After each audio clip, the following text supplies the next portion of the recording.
श्रीगुरुभ्यो नमः। हरि ओम्।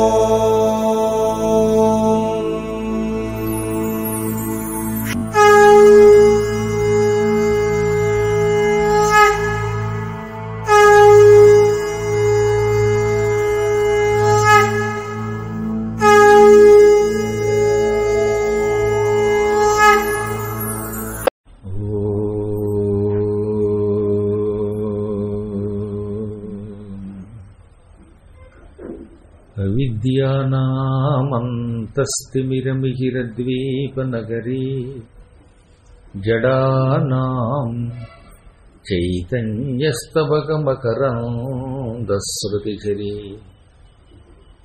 దరిద్రాణాం చింతామణిగుణనికా జన్మజలధౌ నిమగ్నానాం దంష్ట్రా మురరిపువరాహస్య భవతి. శుక్లాంబరధరం విష్ణుం శశివర్ణం చతుర్భుజం ప్రసన్నవదనం ధ్యాయేత్ సర్వవిఘ్నోపశాంతయే. వందే గురుపదద్వంద్వమవాङ्मानसगोचरम् రక్తశుక్లప్రభామిశ్రమతర్క్యం త్రైపురం మహః. నారాయణం నమస్కృత్య నరం చైవ నరోత్తమం దేవీం సరస్వతీం వ్యాసం తతో జయముదీరయేత్. సచ్చిదానందరూపాయ విశ్వోత్పత్యాదిహేతవే తాపత్రయ వినాశాయ శ్రీకృష్ణాయ వయం నుమః. నమః శివాభ్యాం నవయౌవనాభ్యాం పరస్పరాశ్లిష్టవపుర్ధరాభ్యాం నగేంద్రకన్యా వృషకేతనాభ్యాం నమో నమః శంకర పార్వతీభ్యాం. శక్తిహస్తం విరూపాక్షం శిఖివాహం షడాననం దారుణం రిపురోగఘ్నం భావయే కుక్కుటధ్వజం. చెప్పండి జయ శ్రీరామ్.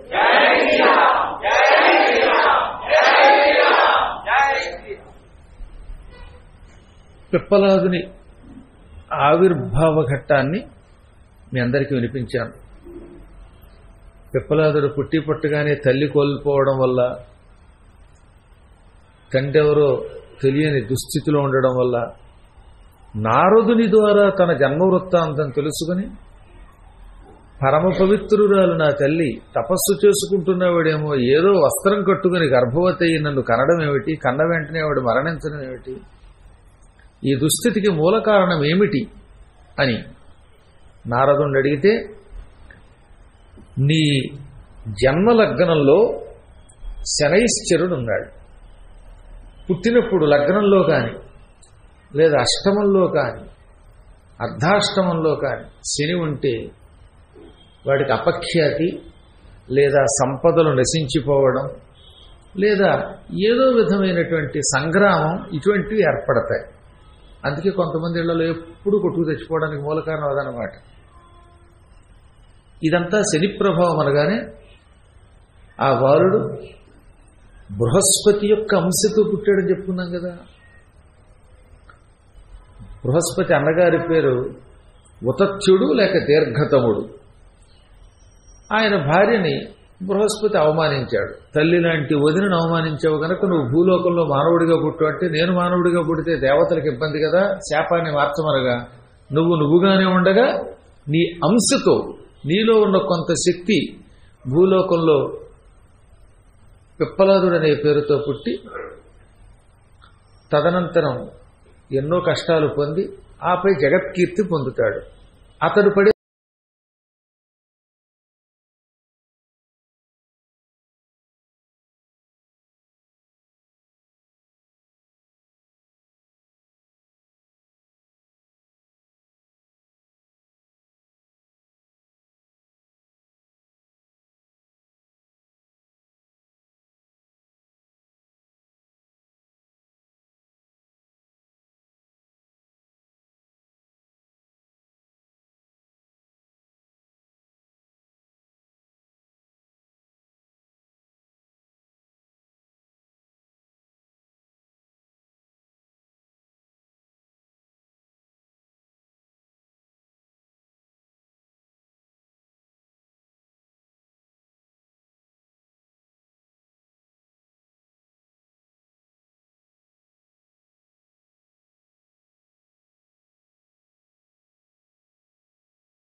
స్తోత్రమును విడిచిపెట్టకుండా 40 రోజుల పాటు 2 పూట్ల చేసినటువంటి వాళ్లకున్న ఏ సిరిదోషాలైనా తొలగించేస్తాను. వాడికి తలకాయ తెగిపోవలసినంత కష్టం వచ్చిన చోట నేను ఒక గోరు మాత్రమే పీకుతానన్నాడు ఆయన. అంటే ఈ స్తోత్రం చేసిన వాడికి కూడా శనిదోషం ఉంటుంది. కానీ ఆ శనిదోషం ఎంతవరకు ఉంటుంది? ఒక వ్యక్తి వాడి యాక్సిడెంట్లో తల పగిలి చావాలి, కానీ ఈ స్తోత్రం చేసుకుని వాడు బయటికి వెళ్ళాడు. అప్పుడు వాడి కాలికి ఏ బండో తగిలి రాయో తగిలి ఒక గోరు పోతుంది. ఇదేమిటండి గురువుగారు చెప్పినట్టుగా శని స్తోత్రం చేస్తే నా పని అయిపోయి గోరెందుకు విరిగింది అనకండి. గోరు విరిగింది కాబట్టి నువ్వు బతికావు, లేకపోతే మీ ఇంట్లో వాళ్ళు భోరుమని నీ కోసం నీ శవం మీద పడి ఆడవాలి. అంత దుస్థితి లేకుండా గోరుతో మన కష్టం తొలగిస్తాట. అది అదృష్టమేగా. దీనికి ఉదాహరణ చెబుతాను. మా నాన్నగారు చెప్పేవారు ఒక గొప్ప కథ.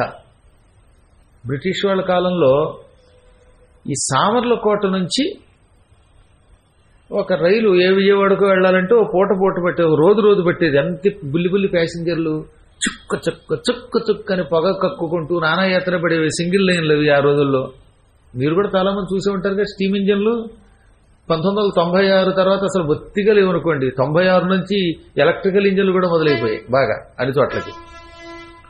ఓయ్ బాబోయ్, ఒక్కొక్కప్పుడు మా చిన్నప్పుడు కూడా నాకు కొంతవరకు గుర్తే. రాజమండ్రి వెళ్ళాలంటే ఏలూరు నుంచి ఒక రోజు అయిపోయినట్టే. కాకినాడ ఎప్పుడైనా వెళ్ళాలంటే అంతే. హైదరాబాద్ అంటే 2 days పట్టిందండి బాబు. సికింద్రాబాద్ స్టేషన్ నుంచి విజయవాడ వెళ్ళాలంటే ఓ రోజంతా కిల్. ట్రైన్స్లో అప్పుడప్పుడు ఫుల్, ఒక్కొక్కసారి నీళ్లు బలి ఉండేవి. అవి ఆ బొగ్గు కళ్ళల్లో పడేది. అటువంటి కాలంలో ఓ పల్లెటూరు ఉండేది. ఆ పల్లెటూరుకి దాదాపు 5 kilometerల దూరంలో స్టేషన్, రైల్వే స్టేషన్ ఉందిట. ఆ స్టేషన్లో ఆ కథ అంతా మీకు చెప్పను, కానీ కథ మాత్రమే చెప్తాను, ఆ స్టేషన్ పేరు చెప్పకూడదు కనుక. మా నాన్నగారికి 2 శిష్యులు ఉండేవారు. ఆ శిష్యుల్లో ఒకడేమో ఆస్తికుడు, ఒకడు నాస్తికుడు. ఒకడేమో ఎప్పుడు గురువు గారి దగ్గర చదువుకున్నాడు, చి అని తిట్టేవాడు, గురువుని తిట్టేవాడు. రెండోవాడు మాత్రం గురువు గారు ఏం చెబితే వినేవాడు. మా నాన్నగారు ఇద్దరిని పిలిచి, ఒరే మీ ఇద్దరిది ఒకే రకమైన జాతకం, శనిదోషం ఎక్కువగా ఉంది కనుక దారిలో శివాలయానికి వెళ్ళండి, ప్రదక్షిణ చెయ్యండి, ఈ శని స్తోత్రం పిప్పలాదుడు చేసినటువంటి శని స్తోత్రం చెయ్యండి అని చెప్పారు. గురువు గారు కనుక ఏమనలేక తల ఊపారు వాళ్ళు. తర్వాత ఈ స్తోత్రం మననం వేసుకున్నాడు ఒకడు వేసుకోలేదు. ఇద్దరూ కలిసి శివాలయం దగ్గరికి వచ్చారు. అందులో పుల్లయ్య అన్నవాడు ఎల్లయ్య తోటి, ఎల్లయ్య గురువుగారు చెప్పారు ఈ స్తోత్రం చేయకుండా నేను రాను, శివాలయంలోకి వెళ్ళి శివుడికి ప్రదక్షిణ చేసి శని స్తోత్రం చేసుకుని అప్పుడు స్టేషన్కి వెడదాం, రైలు ఎక్కుదాం అన్నట్ట. వీడు ఈ ఊరు నుంచి సామర్లకోట వెళ్ళాలన్నమాట. దారిలో గోదావరి బ్రిడ్జ్ ఉంటుంది. వీడన్నాడు, ఆ గురువు గారికి తెచ్చా, ఈ బ్రాహ్మలన్నీ ఇలాగే చెబుతారు, దేవుడులో దెయ్యం లేదు, చిచ్చి నేను చెయ్యను అన్నాడు. పోలే నా కోసం నువ్వు బయట ఉండు, ఇద్దరం కలిసి రైల్వే స్టేషన్ కడదామంటే తొందరగా వచ్చేయి అన్నాడు ఈయన. పాప ఈ పుల్లయ్య గారు లోపలికి వెళ్ళాడు. శివాలయంలో 3 ప్రదక్షిణలు చేశాడు. ఆ శివాలయంలో ఓ పెద్ద మారేడు చెట్టు ఉంది. ఆ మారేడు చెట్టు యొక్క ఒక ముళ్ళు ఒకటి విరిగి కింద పడింది. ఆ ముళ్ళు వీడి కాల్లో దిగింది. అమ్మ బాబోయ్ అన్నాడు. ఆ ముళ్ళు పెద్ద ముళ్ళేమో, ముదిరిన ముళ్ళేమో కాల్లో దిగ్గానే రక్తం వచ్చింది, బాధ కలిగింది. ఆ ముళ్ళు తీసేసిన కాలు కొంచెం వాచిపోయింది. 3వ ప్రదక్షిణ అతి కష్టమే చేసి శని దగ్గర ఈ స్తోత్రం చేసుకున్నాడు. గురువుగారు చెప్పిన స్తోత్రం చేసుకుంటుంటే ఏమిటి కర్మ ముళ్ళు గుచ్చుకుందని కొంచెం బాధపడిన వాటి నిజమే. ఆయన అతి కష్టం మీద గుళ్ళోంచి బయటకు వచ్చాడు, కాలు వాచిపోయింది. ఈ బయట ఉన్న ఎల్లయ్య ఉన్నాడుగా, చూసావా మరి గురువుగారు శని స్తోత్రం అంటాడు, శివాలయంలో ప్రదక్షిణ అంటాడు, ఆలయంలో ప్రదక్షిణ చేయబట్టి నీ కాల్లో ముళ్ళు గుచ్చుకుంది, నేను బయట ఉన్నాను, దర్జాగా ఉన్నాను. ఇంకో రహస్యం చెప్పనా, ఈ బయట నాకు పరుసు దొరికింది, 500 ఉన్నాయట. ఆ రోజుల్లో 500 అంటే ఆలోచించండి, 1960లో 500 అన్నట్ట. ఆ తర్వాత రైలు తప్పిపోతుంది, నాకు నేను వెళ్ళిపోతాను, నీ కోసం అయితే కథ కష్టం, నువ్వు నడవలేవు ఇప్పుడున్న పొజిషన్లో, నేను నడిచి వెళ్ళిపోతాను అని ఈ మిత్రుడిని వదిలేసి ఎల్లయ్య గారు వెళ్ళిపోయాడు. 500 పరసు వచ్చాయి. ఎప్పుడు లేదు ఆ రోజు రైలు కరెక్ట్ టైంకి వచ్చిందండి. టిక్కెట్ తీసుకుని అది ఎక్కాడు. ఈ పాప వీడు కుంటుకుంటూ ఆ పూట 2 గంటల ఆలస్యంగా వెళ్ళాడు. ఈయన వెళ్ళిన తర్వాత నెక్స్ట్ రైలు రేపటికి గాని రాదన్నారట, అంత లేట్ అన్నారట. అయ్యో ప్రయాణం దెబ్బతింది అనుకుంటే ఇంటికి వచ్చేసాడు ఏడుస్తూ. రిటర్న్ జర్నీలో ఎవరో ఎడ్లబండి ఎక్కించుకు తీసుకొచ్చారు. మర్నాడు తెలిసింది ఎంతో పూర్వం వీళ్ళు ఎక్కవలసిన రైలు కిటకిటలాడిపోతుంటే ఈ ఎక్కినవాడు గోదావరి బ్రిడ్జి దగ్గర ఆ మెట్ల దగ్గర నిలబడ్డాట. గోదావరి దగ్గర ఎవరో తోశారు, గోదావరి చచ్చిపోయేవాడు. వాడితో పాటు 5 ఆరుగురు 10 మందో తెచ్చారు. చాలా మంది వేళ్లాడి చచ్చిపోయారు. ఇంత దుర్ఘటన ఎప్పుడు జరగలేదు, చాలా మంది చచ్చిపోయారన్నారు. ముళ్ళు గుచ్చుకోకుండా 500 దొరికిన వాడు 500 దొరికిన ఆనందంతో వెళ్ళాడు. పంచ సౌరూప్యకాణి పంచత్వం పొందించింది, పోయాడు. ఈ ముళ్ళు వీడి కాల్లో దిగడం వల్ల నడవలేక ఆ రైలు ఎక్కలేదు. ఎక్కితే ఇద్దరు ఒకే చోట ఉండేవారు, ఇద్దరు ఆ ఫుట్పాత్ మీద కూర్చునేవారు. గోదావరి బ్రిడ్జికి అప్పటికి మీరు చూశారు కదా పాత బ్రిడ్జ్ ఎలా ఉండేదో, దాని మించి వీడు కూడా పడి తెచ్చేవాడు. ఇప్పుడు అర్థమైంది వాడికి, మా గురువు గారు చెప్పినట్లు శివాలయంలో ప్రదక్షిణ చేశాను, ఈ స్తోత్రం తెప్పలాట స్తోత్రం చేశాను, అందువల్ల నాకు కాల్లో ముళ్ళు మాత్రమే దిగి చిన్న బాధతో నేను బతికాను, ఇంటికి వచ్చాను. ముళ్ళు దగ్గర వాడు ఫుల్లుగా పోయాడు. ఇది శని యొక్క అనుగ్రహం అంటే, గురువుల కటాక్షం అంటే. గురువు గారు చెప్పిన మాట మీద నమ్మకంతో చేశాడు, బతికాడండి. నమ్మనివాడు పోయాడండి. అప్పుడప్పుడు మనకు ఇలాంటి సంఘటనలు ఎదురవుతాయి. ఏం గురువు గారు చెప్పినట్టు స్తోత్రం చేస్తుంటే ఎదుగు దెబ్బ తగిలింది, లేకపోతే అదేదో కష్టం వచ్చిందనుకుంటారు. కష్టం కాదు, నీకేదో నష్టం రాకుండా కాపాడ్డావు. శిరస్సు తెగిపోవలసిన చోట కేవలం ఒక్క గోరు మాత్రమే పోతుంది, అది అదృష్టమే కదండి. ఒక్కోసారి ఈ శని స్తోత్రం చేసుకుని వెళ్ళినటువంటి వాడికి పరసు పోతే బాధపడ్డాడు ఒకడు. ఇదేంటి గురువు గారు చెప్పినట్టే శని స్తోత్రం చేశాను, ఏమీ కష్టం రాదన్నారు, పరుసు పోయింది అనుకున్నాడు. పరుసులో వాడికి పోయింది 25 రూపాయలు. కానీ అసలు ఆ పూట వాడికి ఆ పరసుతో పాటు జీవితమే పోవాలి. ఓ 25 రూపాయలు తీసుకుని దేవుడు కాంపెన్సేషన్ గా దక్షిణ తీసుకుని వాడికి ఆయువు ఇచ్చాడు, లేదా ఇంకేదో కష్టం తొలగించాడు, లేదా దొంగలు పడి వాడు కోట్లు సంపాదించినటువంటి సంపాదన అంతా పట్టుకుపోవలసిన చోట కోట్లు పోకుండా ఇది 2 నోట్లు పోయేది. నిజానికి వాడి జాతకంలో కోట్లు పోవాలి, ఇప్పుడు పోయింది 2 నోట్లు. ఎంత అదృష్టం అది మరి. 20 రూపాయలు 5 రూపాయలు 2 నోట్లే పోయేవాడికి 25 పోయింది, లేదా కోట్లు పోతాయి. కాబట్టి భగవంతుడి యొక్క అనుగ్రహం కలిగితే భీకర కష్టం శ్రీకరం అవుతుంది. సర్వనాశనం కావలసిన చోట కొంచెం మాత్రం నశిస్తుంది. అదే మాట పిప్పలాదునికి వరముగా ఈ శనిగారిచ్చారు, సూర్యపుత్రుడిచ్చాడు. ఈ స్తోత్రము చేసిన వాడికి తీవ్ర నష్టం జరగకుండా కొంచెం నష్టంతో వాడిని అనుగ్రహిస్తాను. ఆ కొంచెం నష్టంతో వాడి జాతకంలో ఉన్న దోషములు పోతాయి, శని దోషములు పోతాయి, వాడు బాగుపడతాడు. ఇంకొక వరం కోరుకున్నట్ట. ఈసారి 3వసారి ఏం కోరుకున్నాడు? ప్రొద్దుటే లేవగానే ముఖం కడగగానే స్నానం చేసినా చేయకపోయినా సరే ఈ స్తోత్రం ఉదయం పూట పఠించిన వానిని ఎప్పుడూ పీడించవద్దన్నట్ట. అందుకే సుప్రభాత కాలములో ఈ స్తోత్రము చేసిన వాడికి కూడా శనిపీడ రాదు. ఈ స్తోత్రంతో గొప్పది, దీన్ని కంఠస్థం చెయ్యండి, రోజు చదువుకోండి. కేవలం 3 శ్లోకాలు. ఇది మీ మూడు బాగుండి 3 శ్లోకములు కంఠస్థం చేసి ఉదయం పూట స్నానం చేయగానే చదవండి. చేయకపోయినా చదవచ్చు అన్నాడు, కానీ కాస్త పవిత్రంగా చదివితే ఎక్కువ లాభం కదా. చకచక స్నానం చేయగానే ఉదయం పూట ఈ స్తోత్రం చదివితే అటువంటి వారిని శని ఎప్పుడూ పీడించనని వరమిచ్చాడు పిప్పలాదుని ద్వారా మనకి. ఇంకా ఇంకా అన్నాడు ఈ పిల్లవాడి మీద అభిమానంతో, ఈ స్తోత్రం గొప్పది గనక. అప్పుడు ఆయన అడిగాడు, తవ వారే చ సంజాతే తైలాభ్యంగం కరోతి యః దినాష్టకం న కర్తవ్య తస్య పీడా కథంచన. ఇక్కడుంది ఈ శ్లోకం, అంత గొప్పదో చూడండి. పూర్వం శనివారం నాడు నువ్వుల నూనె రాసుకోవద్దని ఒక సామెత ఉంది, కొంతమంది అలా చెప్పారు. కానీ ఇప్పుడు ఈయన ఏమంటాడు ఈ పిప్పలాదుడు, తవ వారేచ సంజాతే అంటే ఈయన వారం ఏ వారం? శనివారం. అది కూడా చెప్పలేటు మీకు నేను. శనివారం రాగానే ఒళ్ళంతా నువ్వుల నూనె రాసుకుని తలంటుకు స్నానము చేసిన వాడికి ఇక ఎప్పటికీ అష్టమ శని దోషం లేకుండా చేసి అనుగ్రహించు అన్నాడు. ఎప్పటికీ తస్య పీడా కథంచన నా కర్తవ్య, ఎప్పటికీ వాడిని పీడించద్దన్నాడు. అదిగో అప్పటి నుంచి, అంత పూర్వం లేదు కానీ ఈ పిప్పలాదుడి ధర్మమానని శనివారం నాడు కూడా ఒంటికి నువ్వుల నూనె రాసుకుని తలంటుకున్నటువంటి వాళ్ళని శని పీడించడం మానేశాడు. ఈ స్తోత్రం చేసుకున్నటువంటి వాళ్ళకి అంత యోగం ప్రసాదించాడు. అష్టమ శనినే తొలగిస్తానన్నాడు ఆయన.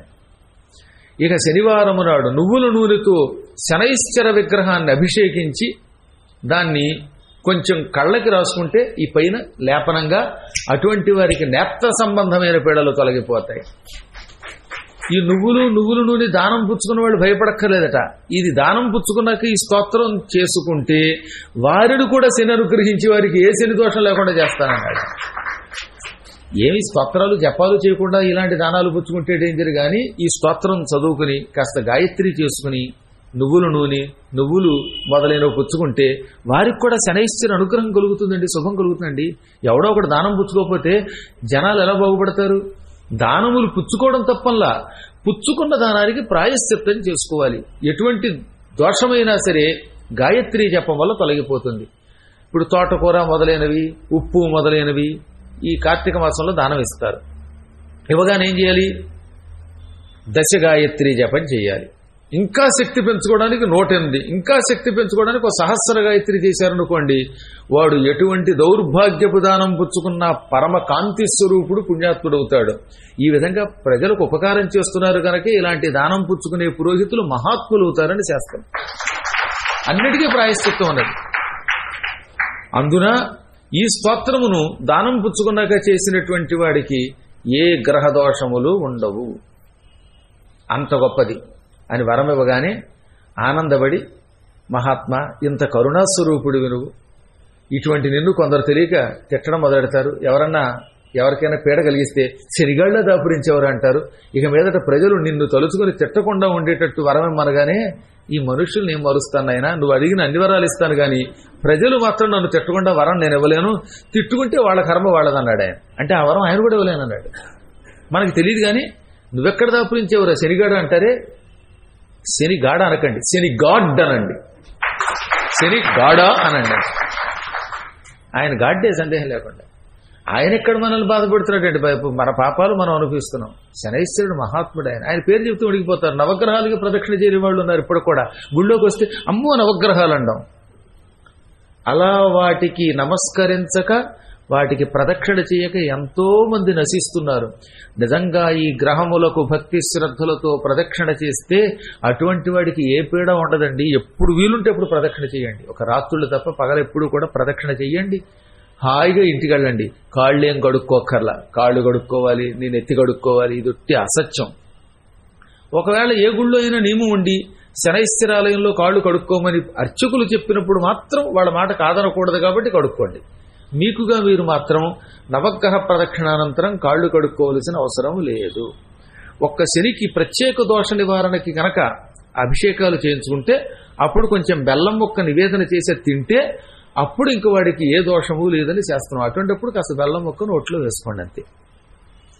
ఇక ఇదే కాక ఎప్పుడైనా పర్వకాలాలు వచ్చినప్పుడు అంటే సంక్రాంతులు, చతుర్దశులు, అష్టమి ఇటువంటి ప్రత్యేక కాలాలలో ఈ శనైశ్చర స్తోత్రం ఈ 3 శ్లోకాలు ఇందాక చెప్పిన శ్లోకాలు కనుక పారాయణ చేస్తే కురుక్షేత్రంలో గ్రహణ స్నానానంతరం 1,000,000 బారువుల బంగారము త్యాగం చేసినంత ఫలితం కలుగుతుంది. కురుక్షేత్రంలో స్నానం చాలా గొప్పది. గ్రహణం అయ్యాక స్నానం ఇంకా గొప్పది. స్నానానంతరం చేసే సువర్ణదానం చాలా గొప్పది. చాలా పర్యాయాలు చెప్పాను మీకు. కురుక్షేత్రం ఒకటి, సౌరాష్ట్రంలో ప్రభాస క్షేత్రం, ఇటువంటి స్థానములలో గ్రహణ స్నానము చేసి బంగారము దానము చేస్తే మహాఫలితం వస్తుంది. అలా స్నానం చేసి దానం చేయలేని వాళ్ళు గ్రహణానంతరం ఈ స్తోత్రం చేసుకుంటే నిజంగా బంగారం దానం చేసిన ఫలితం కలుగుతుంది. అలాగని దానం మానేమనిగా సుమా చెయ్యలేని వాడికి చెప్పాడు. 3 శ్లోకాలు ఎంత గొప్పవి. మరొక్కసారి చదువుతాను మీకోసం. నమస్తే క్రోధ సంస్థాయ పింగళాయ నమోస్తుతే, నమస్తే బభ్రురూపాయ కృష్ణాయ చ నమోస్తుతే, నమస్తే రౌద్రదేహాయ నమస్తే చాంతకాయ చ, నమస్తే యమసంజ్ఞాయ నమస్తే సౌరయే విభో, నమస్తే మందసంజ్ఞాయ శనైశ్చర నమోస్తుతే, ప్రసాదం కురు దేవేశ దేనస్య ప్రణతస్య చ. మీకోసం నేను 3 సార్లు చదువుతున్నాను. 3 సార్లు వింటే వాళ్ళకి చాలా శక్తి కలుగుతుంది. కాబట్టి పిప్పలాదుడు స్వయముగా చేసినటువంటి ఈ స్తోత్రం మీకోసం 3వసారి చదువుతున్నాను. శ్రద్ధగా వినండి. నమస్తే క్రోధ సంస్థాయ పింగళాయ నమోస్తుతే, నమస్తే బభ్రురూపాయ కృష్ణాయ చ నమోస్తుతే నమస్తే రౌద్రదేహాయ నమస్తే చాంతకాయ చ నమస్తే యమసంజ్ఞాయ నమస్తే సౌరయే విభో నమస్తే మందసంజ్ఞాయ శనైశ్చర నమోస్తుతే ప్రసాదం కురు దేవేశ దేనస్య ప్రణతస్య చ. ఇంతటి శక్తివంతమైన ఈ స్తోత్రం మీరందరూ కూడా చేసుకుని తరించండి. మీకోసం దీన్ని వీడు కట్ చేసి కింద స్క్రిప్ట్ కూడా స్క్రోలింగ్ వేస్తూ అందించి ఏర్పాటు చేయిస్తాను. దీన్ని 40 రోజులు విడిచిపెట్టకుండా చేయండి. అందరికీ దీన్ని ఫార్వర్డ్ చేయండి. అపూర్వమైనది ఈ స్తోత్రం. ఇవాళ యూట్యూబ్లో దీన్ని పెట్టిన తర్వాత మీరు రోజు పారాయణ చేసుకోండి. ఎప్పుడు మొదలెడతారు? రేపు శనివారం నుంచే మొదలెట్టండి. తర్వాత దీనివల్ల వచ్చే శుభం మీరే పొందుతారు. ఇక్కడితో మనకి పరమ పవిత్రమైన అత్యంత పవిత్రమైన స్కాంద పురాణంలోని నాగరఖండం పూర్తవుతుంది. ఇక ఇక్కడి నుంచి రేవాఖండం ప్రారంభమవుతుంది. రేవా అనగా నర్మదా. నర్మదా నదికి రేవా అని పేరు. ఈ రేవాఖండంలో ఎన్నెన్ని విచిత్ర కథలు ఉంటాయో. సత్యనారాయణ వ్రత మహాత్మ్యం కూడా ఇందులోనే ఉంటుంది. అసలు స్కాంద పురాణం పూర్తిగా చెప్పాలంటే, నిజంగా మనస్ఫూర్తిగా చెప్పాలంటే ఓ సంవత్సరం చెప్పాలి. అలా చెప్పుకుంటూ పోతే మిగతా పురాణాలు ఉండవు, నా ఆయువు కూడా సరిపోదు. అందుకని నేను చాలా వరకు మీకోసం న్యాయం చేస్తూ, క్లుప్తం చేస్తూ, సారాంశం అందిస్తూ ముఖ్య స్తోత్రాలు అందిస్తున్నాను. ఒకప్పుడు ధర్మరాజు పాండవులందరికీ అధినాయకుడు, మహానుభావుడు, తీర్థయాత్రలు చేశాడు. అరణ్యవాసం చేసినప్పుడు వాడు చేసినంత తీర్థయాత్రలే. 12 ఏళ్లు అరణ్యవాసం, 1 ఏడు అజ్ఞాతవాసం. ఈ 12 ఏళ్లలో ఎక్కువ భాగం తీర్థయాత్రలు చేశారండి. అరణ్యవాసాన్ని వాడు సద్వినియోగం చేస్తున్నారు. నగరాల్లోకి వెళ్ళకూడదు కానీ అడవుల్లో తిరగచ్చు కాబట్టి ఆ రోజుల్లో శ్రీశైలం అరణ్యం, దండకారణ్యం, ఇదిగో నర్మదా అరణ్యం, హిమాలయం అరణ్యం, ఇలాంటి అరణ్యాలన్నీ చూసుకుంటూ వెళ్ళారు. వెంకటాచలం అరణ్యం, అటువంటి అరణ్యాలు చూశారు. అడవుల్లో ఉన్న గ్రామాలకు వెళ్ళొచ్చు వాళ్ళు. ప్రధాన నగరాలు హస్తినాపురం కానీ అయోధ్యాపురం కానీ ఇటువంటి వాటిలోకి అడుగు పెట్టకూడదు. అందుకే వాళ్ళు తీర్థయాత్రలు ఎంత బాగా చేశారో. వాళ్ళ అదృష్టం ఏంటంటే తీర్థయాత్రలు చేస్తున్నప్పుడు వాళ్లతో పాటు కులపురోహితుడు ధౌమ్యుడు ఉన్నాడు, రోమసి మహర్షి కూడా వచ్చాడు, మార్కండేయుడు వచ్చాడు. మార్కండేయుడు ధర్మరాజు గారికి ఎన్ని చెప్పాడండి.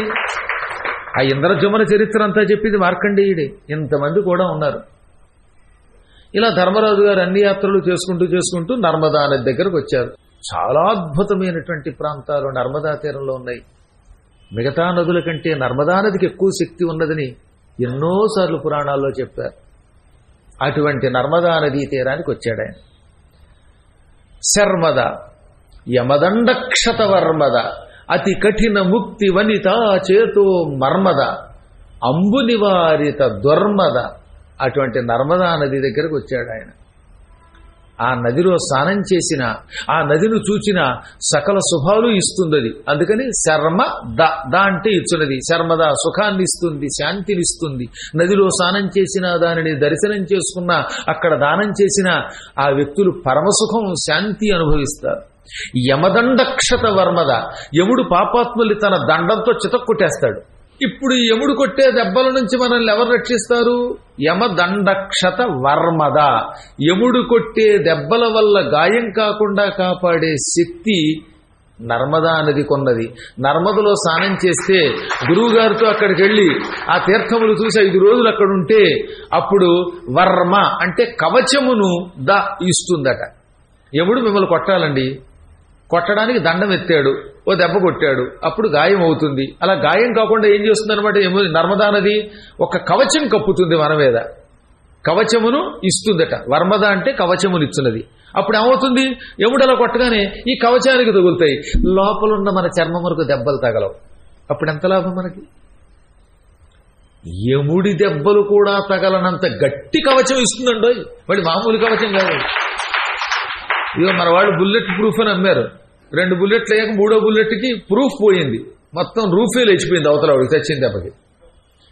కొంతమంది బుల్లెట్ ప్రూఫ్ వేసుకున్నారు, డామని బాంబు పేలింది, చచ్చిపోట్ల మనం చూసాం కదా. అటువంటి దెబ్బలు తగలకుండా ఈ కవచాలు కాపాడలేవు. కానీ యముడి దెబ్బలు తగలకుండా ఉండేంత గట్టి కవచమును ఒక్క నర్మద మాత్రమే ఇస్తుంది. అందుకని గురువుని నమ్మి అక్కడికి రండి, మీరు అందులో స్నానం చెయ్యండి, అక్కడ 5 రోజులు ఉండండి, వినండి, మీ జాతకం బాగుపడుతుంది. యమ దండక్షత వర్మద, అటువంటి కవచమును ఇస్తున్నది అది నర్మద. అతి కఠిన ముక్తి వనిత చేతో మర్మద. చెప్పారుగా, ఎవరైనా మెత్తపడతారట. చిచ్చి నిన్ను పెళ్లి చేసుకున్నవాడు కూడా 4 సార్లు బతిమాలితే ప్లీజ్ ప్లీజ్ అంటే 4వ సారి మెత్తబడి ఫోన్లే దిక్కుమాల, నాకంటే 10 ఏళ్ళు పెద్దాడైనా పర్వాలేదు, సిమెంట్ ఇటుకలు చేసుకున్నా పర్వాలేదు, ఫోన్లో పెళ్లి చేసుకుందాం అని నచ్చి అంత పూర్వం ప్రేమించి పెళ్లి కాక బాధపడుతున్నవాడైనా పర్వాలేదు అని కొంచెం మెత్తపడచ్చట ఏ స్త్రీ అయినా బతిమాలితే. అందరూ అని కాదు, కొంతమందినే మెత్తపడచ్చు కదా. అక్కడికి రంభ వంటిది కూడా మెత్తపడుతుందిట. కానీ ఎప్పటికీ మెత్తబడిన ఒక ఆవిడ ఉంది, ఆవిడ రమ్మంటే రాదు, ఆవిడే మోక్షకన్య, మోక్షకాంత. అంటే అంతరార్థం ముక్తి అంత తేలిగ్గా నిన్ను వరించదు, కానీ ఆవిడ మనస్సులో ఉన్న మర్మమును కూడా మనకిస్తుందిట. అంటే మోక్షకాంత మనల్ని వరించేలా చేసే శక్తి ఒక్క నర్మదకున్నది. ఎంత మంచి మాట చెప్పాడండి. నర్మదలో స్నానం చేస్తే ముక్తి వరిస్తుంది, భుక్తి ముక్తి 2 వరిస్తాయి. అంబు నివారిత దుర్మద. అంబు అంటే నీరు, ఆ నీళ్లలో స్నానం చేయండి, ఆ నీటి ద్వారా దుర్మదమును తొలగిస్తుంది, నీలో ఉన్న మదం తొలగిపోతుంది. మదం అంటే చాలా భయంకరమైనది, అహంకారం కంటే ఎక్కువైనది మదం. నేను గొప్పవాడిని, నేను పండితుడిని, నేను అది ఇది అంటూ రోజు ఏదో రకంగా మేము గొప్పవాళ్ళం అనుకుంటూ ఉంటారు అన్నమాట. కొంతమంది శక్తి ఉండదు, గొప్పవాడు అనుకుంటాడు. పులిని చూసి నక్క వాత ఎట్టుకుందట, పులికి ఒళ్ళంతా చారలు ఉన్నాయి, అందుకని నక్క పులి గొప్పతనం ఏమిటనగా చారలు ఉన్నాయని చెప్పారట ఎవరో. అయితే ఆ మాత్రం చారలు నేను తెచ్చుకుంటానని దబ్బనం కాల్చి వాతలు ఎట్టుకుంది, వాతలు పుండు మిగిలింది. కానీ దీని చారలు చూసేవాడు భయపడలేదు, సరిగదా 2 కుక్కలు కొరికేయట. అందుకని పులిని చూసి నక్క వాత ఎట్టుకుందన్నారు.